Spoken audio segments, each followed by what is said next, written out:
Graças, paz, abençoados. Amém? Sou o irmão Fã, direto de Cabedelo, Paraíba, Nordeste brasileiro. Bom, eu quero dar continuidade para a gente ver se a gente finaliza, certo? Mas é um estudo muito bom, muito bom. Você não perdia um, se perdeu algum, volta lá, assiste. Jesus morreu para salvar todo ser humano. Jesus morreu e ressuscitou para salvar a raça humana. Jesus morreu para salvar todo ser humano de todas as gerações, sim ou não? Este é o tema, este é o assunto, esta é a polêmica. Então, é aqui que nós estamos caminhando, dentro desta visão. Então, agora nós vamos falar sobre a grande religião. Quando eu chamo grande religião, não estou tratando do catolicismo romano, não. A grande religião é o ajuntamento de três: religião evangélica, a religião das testemunhas de Jeová e a religião do sétimo dia, adventismo do sétimo dia, ok? Então, essas três, meu irmão, são fortes, né? Dentro da doutrina do judaísmo, porque o cristianismo que eu vivi, que eu participei, que eu me envolvi, foi um cristianismo misto, muito misturado, onde tinha batismo, Páscoa, ceia, onde tinha o dízimo, voto, batismo, óleo ungido, apresentar a criança e outras séries de mandamento, né, ordenanças da lei, sacrificiais, cerimoniais, que Cristo aboliu, certo? Primeiro que não era para gente gentil, né? E pior ainda, depois da cruz. Mas vamos voltar para cá.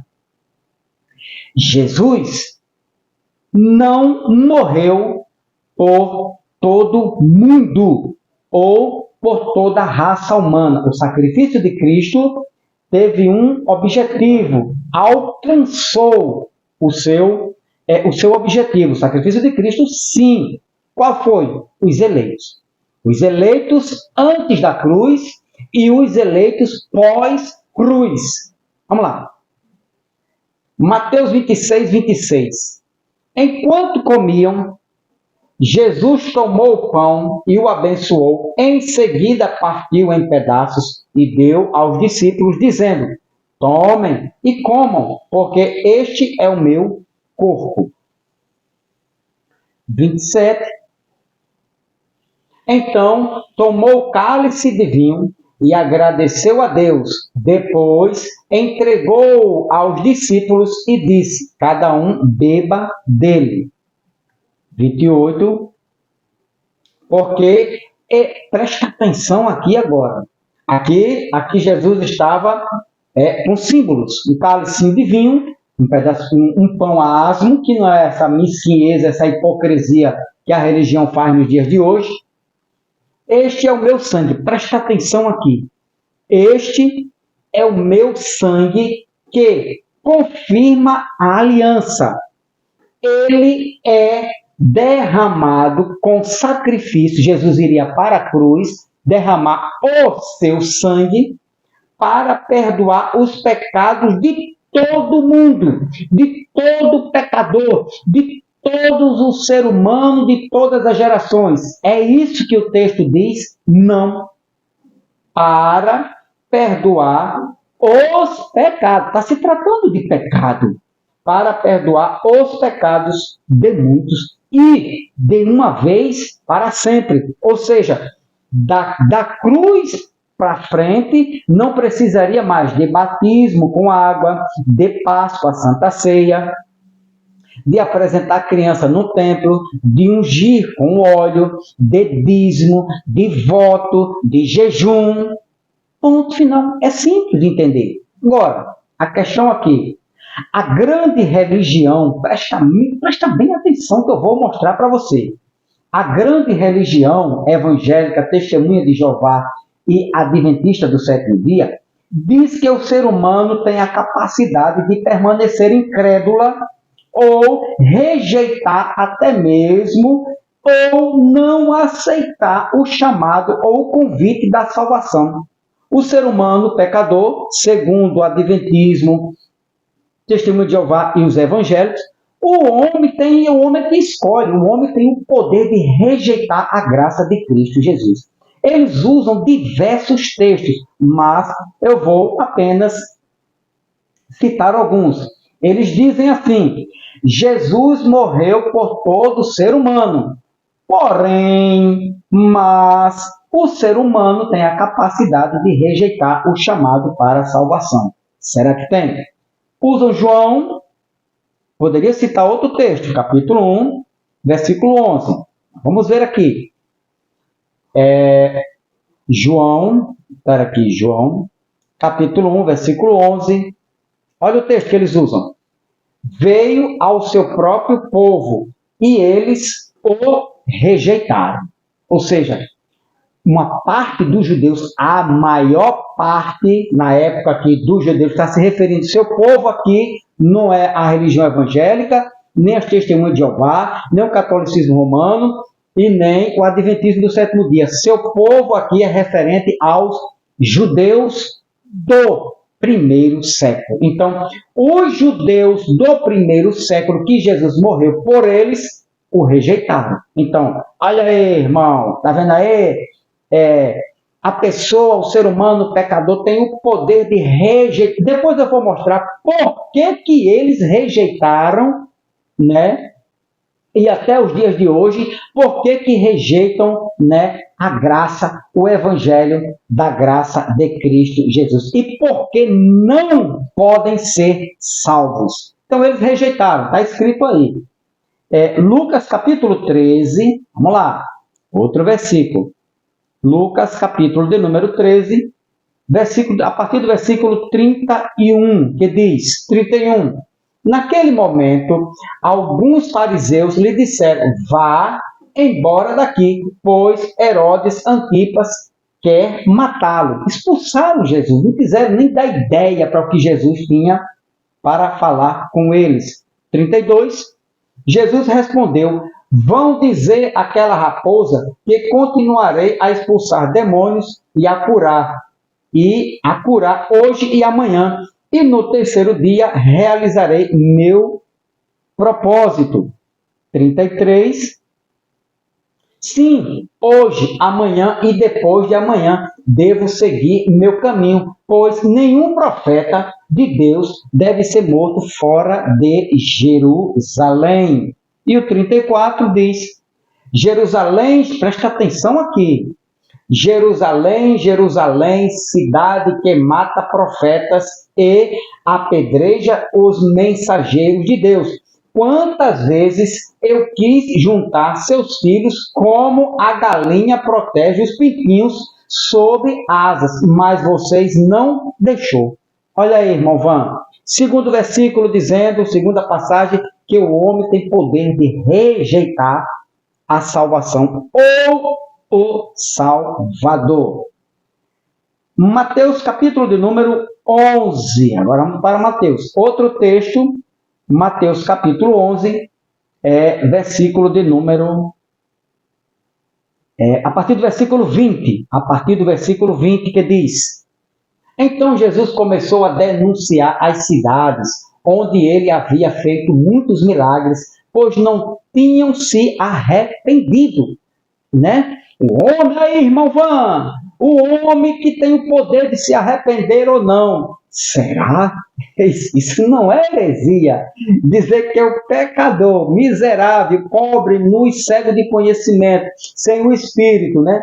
Sem a graça de Cristo, sem a ressurreição espiritual, dizer que ele pode se arrepender? Muitos milagres, pois não tinham se arrependido. Mas eles usam esse versículo. É base bíblica e dizem que é forte. Que a aflição as espera, Corazim e Betsaida. Porque se nas cidades de Tiro e Sidom tivessem sido realizados os milagres que realizei em vocês, há muito tempo seus habitantes teriam se arrependido. Olha só, e, demonstrado isso, vestindo panos de saco e jogando cinza sobre a cabeça. O 22. Eu lhes digo que, no dia do juízo, Tiro e Sidom serão tratadas com menos rigor que vocês. 23. E você, Cafarnaum, será elevada até o céu, não descerá até o lugar dos mortos. Vou falar sobre isso. Porque se na cidade de Sodoma tivessem sido realizados os milagres que realizei em você, ela estaria de pé ainda hoje. E o 24. Eu lhe digo que no dia do juízo, Sodoma será tratada com menos rigor que vocês. Não se arrependeram. Olha aí, irmão Van, outro texto forte, né? Que diz que eles não quiseram se arrepender, viram os milagres de Jesus e tal, expulsaram até Jesus de sua cidade. Bom, eles dizem que Jesus morreu por todo ser humano, agora o ser humano tem a capacidade de rejeitar o chamado da salvação. Preste atenção aqui neste ponto. Nós precisamos entender, você precisa entender, que ainda não entendeu ainda, que quando se trata de salvação da alma, é isso, irmão Van, a alma morre, a alma é os pensamentos, a alma é a alegria, a alma são as emoções. Será, doutor? Calma. Quando se trata, vamos tratar desse assunto, você vai ter uma baita de uma surpresa. Você precisa entender que quando se trata da salvação da alma ou salvação para a vida eterna, esta salvação sempre é tratada na Bíblia como um plano espiritual. A salvação para a vida eterna foi um plano espiritual de Deus, partiu de cima de Deus. A salvação da alma, repito, a salvação da alma é algo exclusivo de Deus. Salvação da alma para o reino eterno, para a vida eterna, é algo ou foi algo exclusivo de Deus. Deus salvou quem Ele quis. Apocalipse capítulo 7, vamos lá para o Apocalipse, capítulo de número 7, versículo de número 10, que diz: E gritavam com grande estrondo, a salvação vem de nosso Deus, não parte do homem, não é do querer do homem, não está na vontade do homem, não é propósito do homem, não vem do espírito do homem, não vem da alma do homem, não vem de homem nenhum.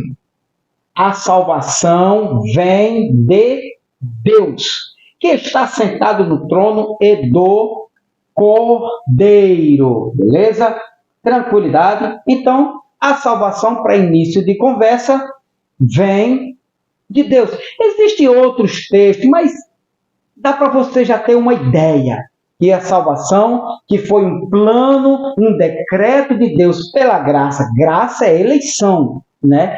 Partiu de Deus. Agora, Efésios capítulo 2, aí a gente vai lá como Deus agiu para salvar o homem, o pecador, ou o seu povo de seus pecados, os eleitos, predestinados, os escolhidos. Foi assim, ó. Vocês são salvos pela graça. Graça é eleição.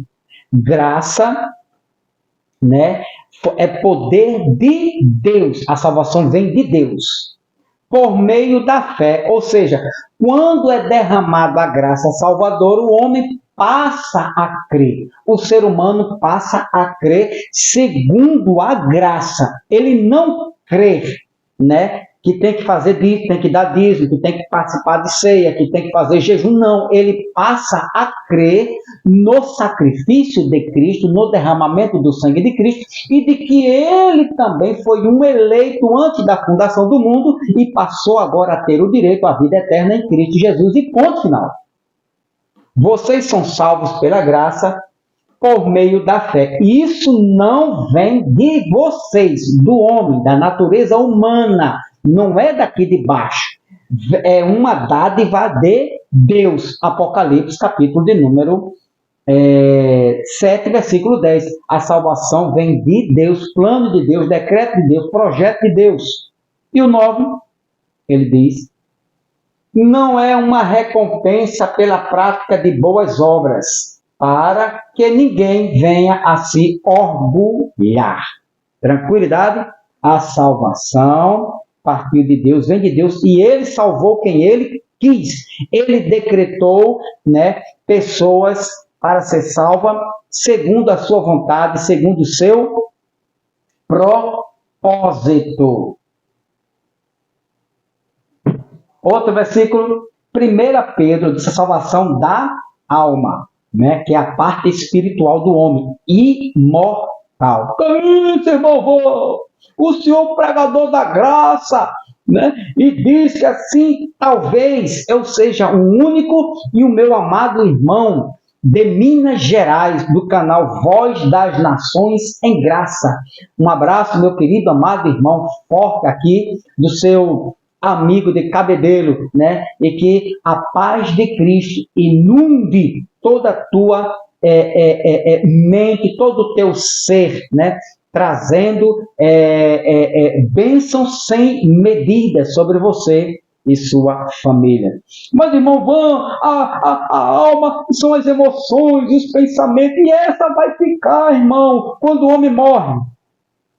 Vai não. 1 Pedro, capítulo 1. 1 Pedro, capítulo 1, versículo do 1 ao 9. Presta atenção aqui.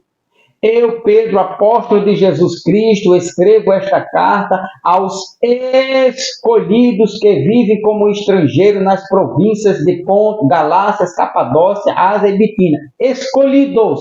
Não foi a igreja evangélica, não foi a religião adventismo do sétimo dia, e nem tampouco as testemunhas de Jeová. Não. Escolhidos aqui foram os judeus do primeiro século, da primeira era cristã. Pedro está escrevendo para os seus irmãos judeus do primeiro século. Versículo 2. Deus, o Pai, os conhecia de antemão e os escolheu, e o Espírito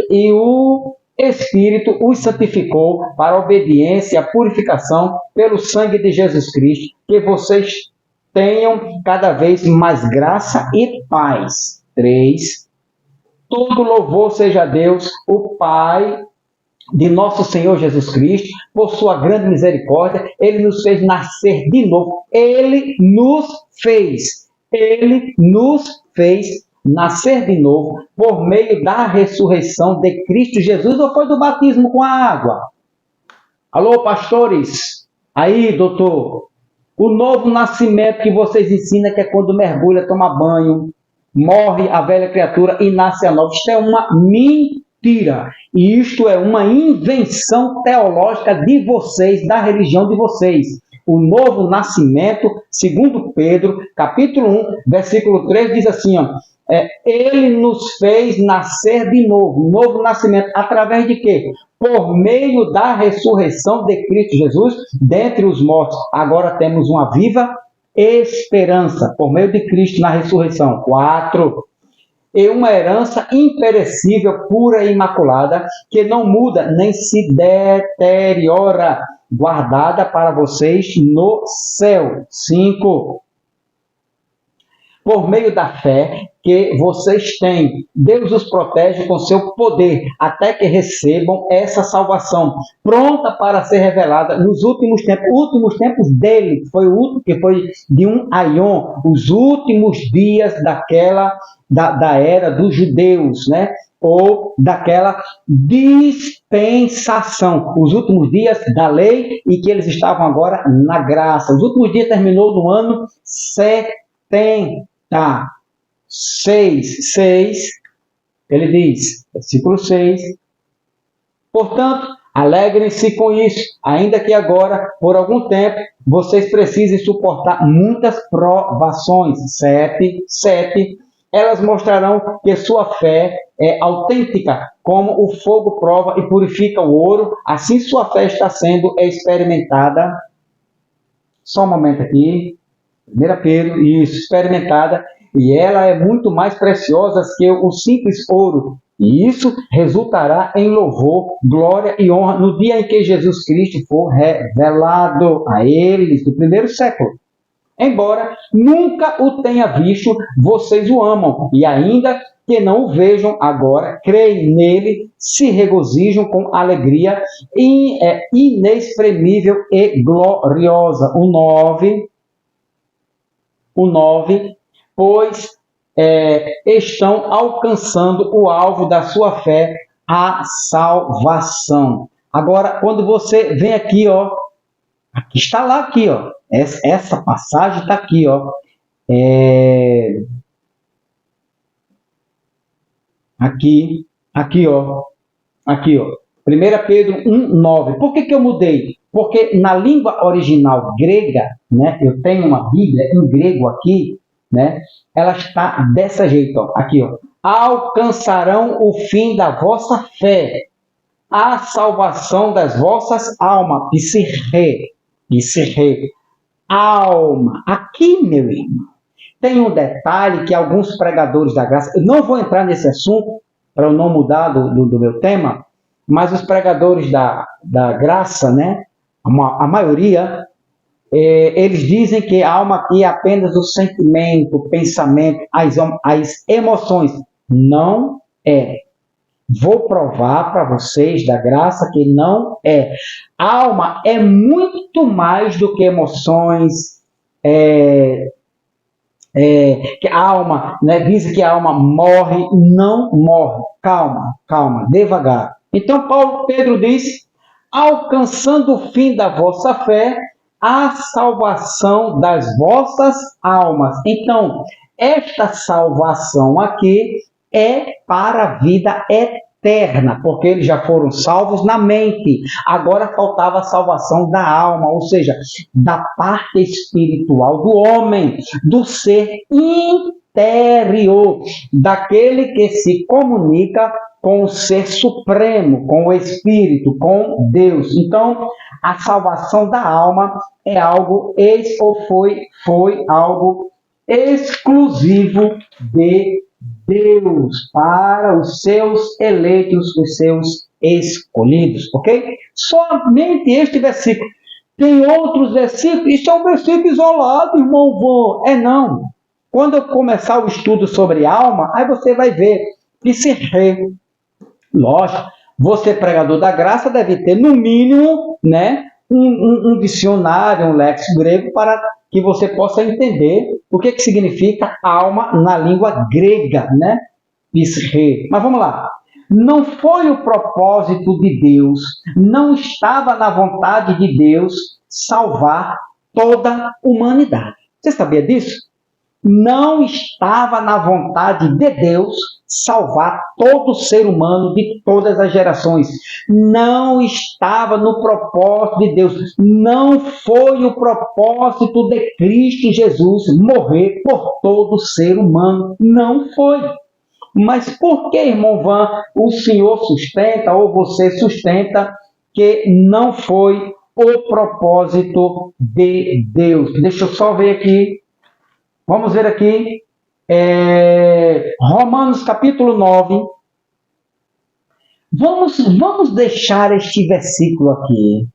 Vamos deixar este assunto, né, para o próximo vídeo, porque são versículos um pouco extensos e talvez, né, não dê tempo, para eu concluir, mas eu quero deixar esses versículos para o próximo vídeo.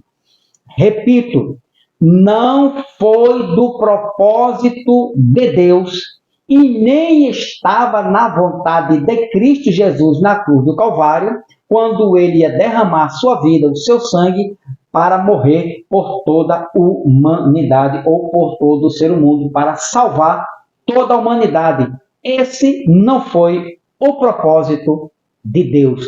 Próximo estudo. Tá gostando? Ainda tem dúvida? Mas vai sair, certo? Sobre a alma, né? Sobre isso aqui, ó.